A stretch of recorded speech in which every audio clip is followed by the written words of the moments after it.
Bom dia, boa tarde, boa noite, abençoados sejam todos. Sejam muito bem-vindos ao 6º episódio do podcast de magia e paganismo, Caminhos do Paganismo. Hoje nós vamos falar sobre outra divindade do panteão africano, pois eu havia já feito um acordo interno sobre como fariam os vídeos, né?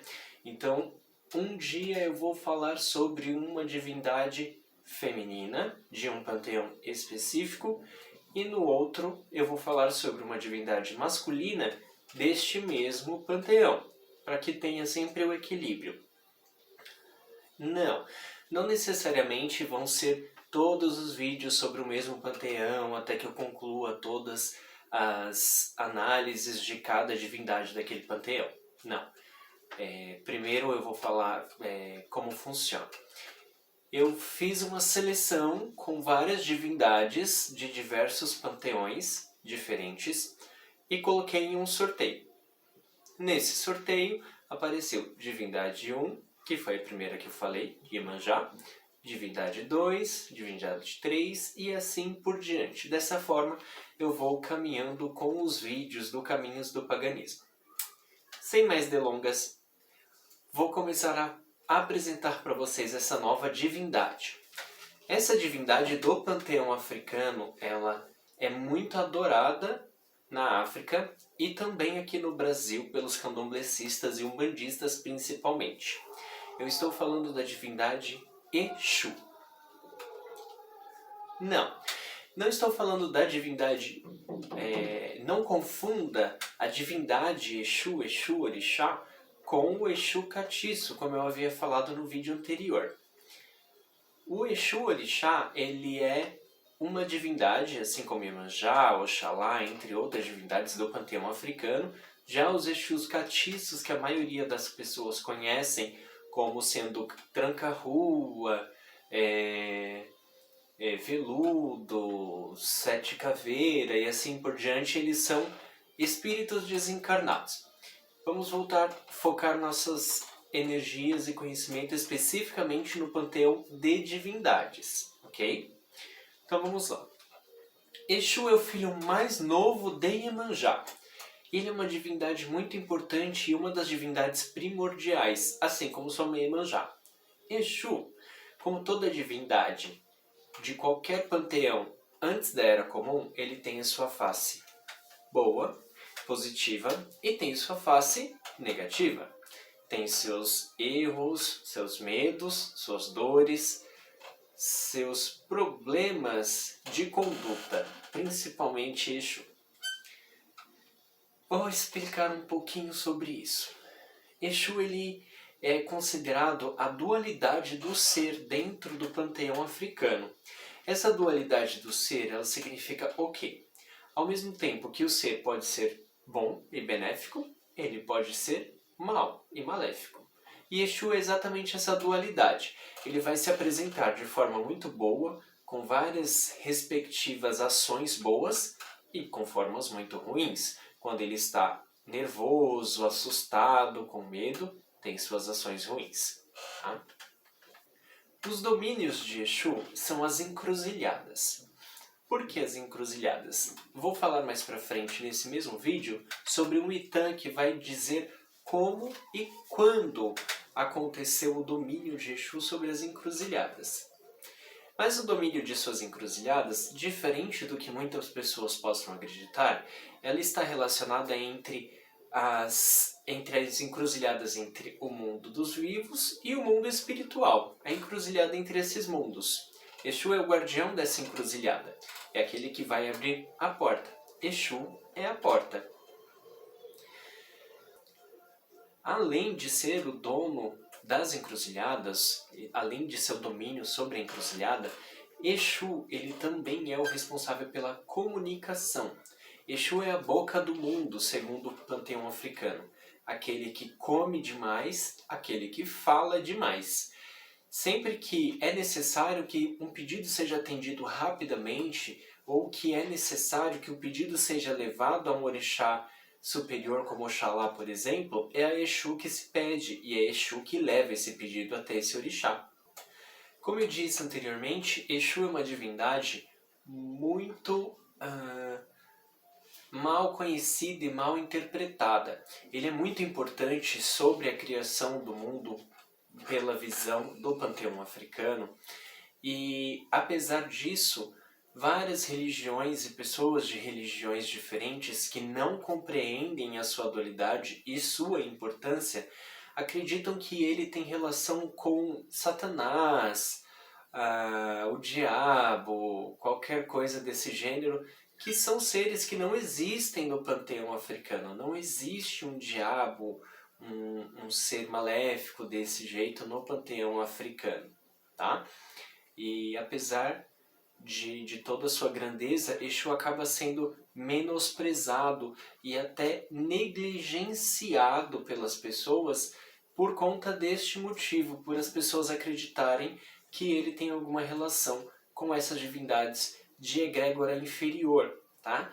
Como o Satã, Diabo, Lúcifer e qualquer outra divindade dessa egrégora inferior, que não existe no panteão africano. Tá? O panteão africano ele acredita, na verdade, fielmente, que existe a dualidade do ser. Então, no panteão africano, ele não vai falar: ah, você matou tal pessoa porque o diabo te fez isso.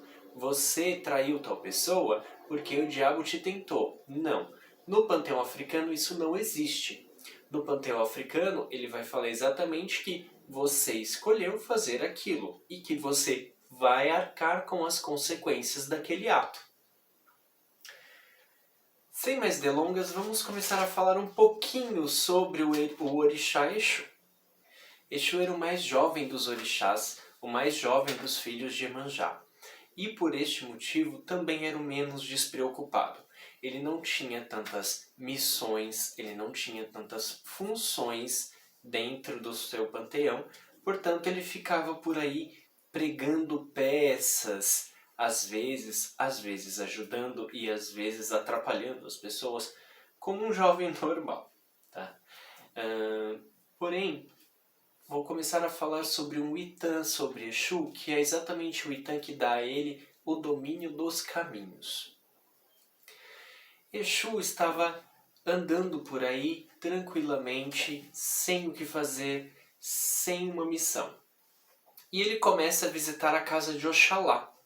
Oxalá é uma divindade suprema que é o responsável pela criação do ser humano. Nanã deu a Oxalá o barro para que seja moldado o corpo humano, e Oxalá então molda o barro e sopra a vida sobre o barro. Interessante essa analogia com outras crenças que conhecemos, não é? Eu sou da seguinte opinião: muitas histórias levam ao mesmo caminho.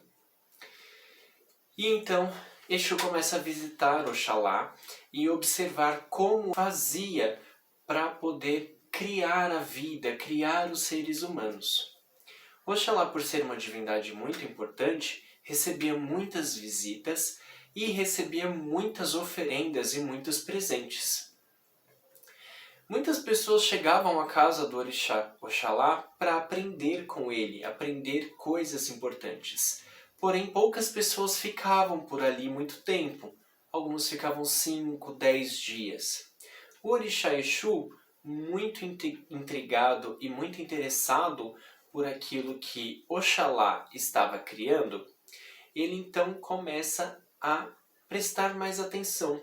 E então ele fica 17 anos na casa do orixá Oxalá, observando ele fazer os seres humanos.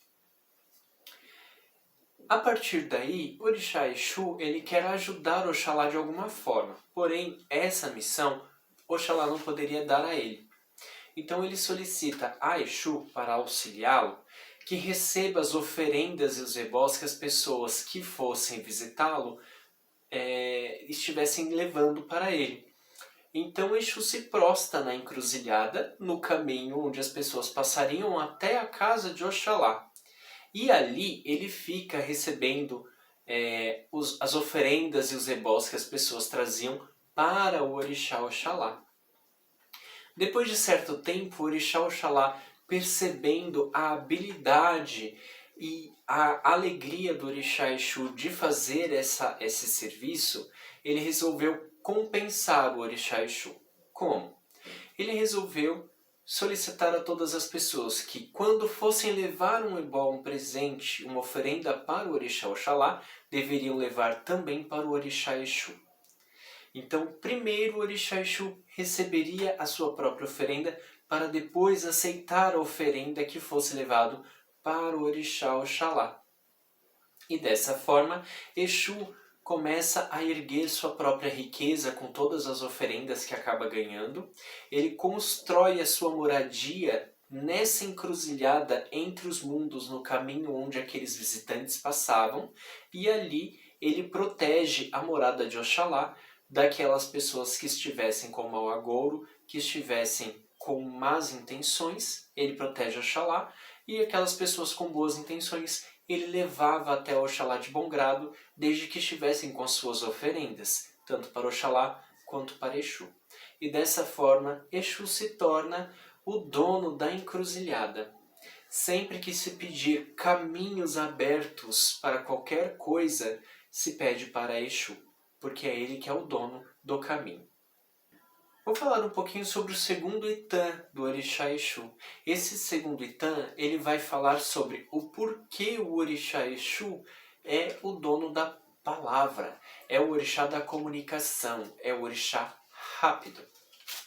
O orixá Exu, ele era o mais novo entre seus irmãos e por esse motivo, como em muitas nações aconteciam, ele era atendido por último, ele era louvado por último e ele era cumprimentado por último. Por esse motivo, Exu ficava um pouco desanimado. Ele não gostava de ser o último a ser cumprimentado. Porém, é isso que acontece quando se é o mais novo. Então Exu ele procura um babalaô. Babalaô é um adivinho, era um adivinho. Ele é muito semelhante ao babalorixá que existe aqui no Brasil. Porém, o babalaô é anterior a isso. O babalaô, então, informa a Exu que se ele quisesse ser um dos primeiros a ser cumprimentado, ele deveria fazer um ebó, um oferecimento. Ele deveria oferecer 3 ecodidé. Para quem não sabe, ecodidé é uma pena vermelha, é a pena do papagaio vermelho, e é utilizado até hoje na iniciação na cabeça dos filhos de santo. O Exu deveria oferecer 3 ecodidé, deveria oferecer 3 galos de crista, 15 búzios, dendê e maruô. Para quem não sabe, maruô ou mariuô, ele é a folha da palmeira, é aquela folha jovem da palmeira. Tá? Essa folha ela representa muita proteção. Quando você passa na frente de uma casa de umbanda ou de uma casa de candomblé e você vê aquela folha seca na frente da porta, é exatamente isso, é o maruô. O maruô ele serve para proteção. Então Exu, seguindo os conselhos do babalaô, ele faz esse ebó, faz essa oferenda, e então o babalaô diz que ele deve pegar uma pena de ecodidé e colocar na cabeça, na testa, assim na frente. E Exu assim fez. Porém, quando se coloca um ecodidé na testa, ele não poderia colocar nada sobre a sua cabeça durante um período de 3 meses.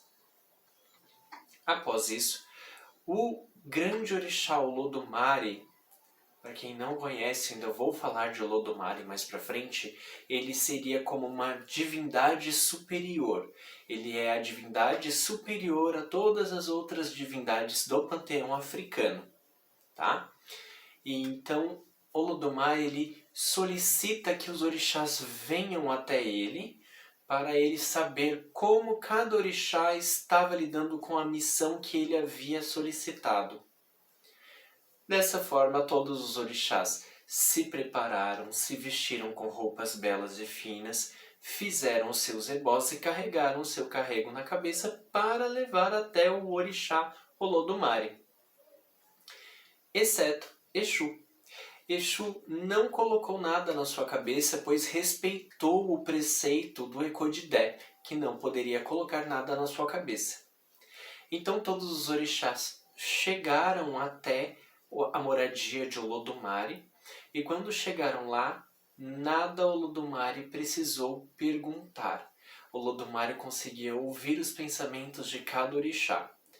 Vendo o orixá Exu sem nada na cabeça, respeitando o Ekodidé, ele diz o seguinte: aquele que usa o Ekodidé foi aquele que trouxe todos os outros a mim, e ele deve ser respeitado, pois cumpriu o tabu e nada colocou sobre a sua cabeça. Ele acatou o sinal de submissão ao tabu e ao preceito do Ekodidé, e, portanto, ele deve ser respeitado. Tudo que for solicitado a mim deverá ser pedido a Exu para que ele traga esse pedido, essa solicitação até mim, para que eu possa atendê-lo. Se quiserem falar a mim, deverão pedir a Exu que me traga uma mensagem. E esse foi o Itã que deu a Exu a sua característica e o seu domínio sobre a palavra e a comunicação. Ele é aquele que vai trazer e levar a informação. É aquele que vai receber as oferendas e os pedidos e as orações e levar até o Olodumare, que é o Deus maior.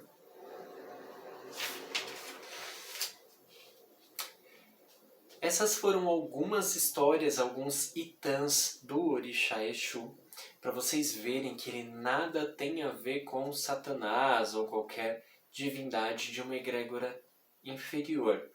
Pelo contrário, ele tem sim suas dualidades. Em um outro vídeo eu vou abordar a dualidade negativa de Exu, porém eu acredito que como já existe uma observação, uma visão muito negativa de todas as pessoas em relação às divindades africanas e aos orixás, eu decidi não falar sobre a parte negativa dos orixás nestes primeiros vídeos, para que as pessoas entendam primeiramente que existem os seus pontos positivos e as suas características positivas, que são muito maiores do que aquelas que são negativas, na verdade.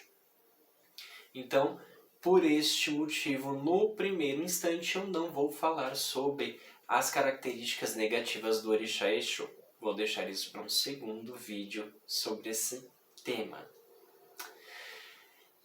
As histórias e os itãs que eu estou utilizando para o panteão africano, eles estão sendo baseados no livro Eles estão sendo baseados no livro Mitologia dos Orixás, do Reginaldo Prandi. E nesse livro existem vários itãs e várias histórias de Exu a Oxalá, do início ao fim dos tempos. Então, a partir desses itãs é que se consagram as cabeças para as qualidades dos orixás. Cada orixá tem a sua qualidade e Exu não é diferente. Exu é uma divindade que também é feita e raspada na cabeça das pessoas, tá? E esse orixá é um orixá muito bonito.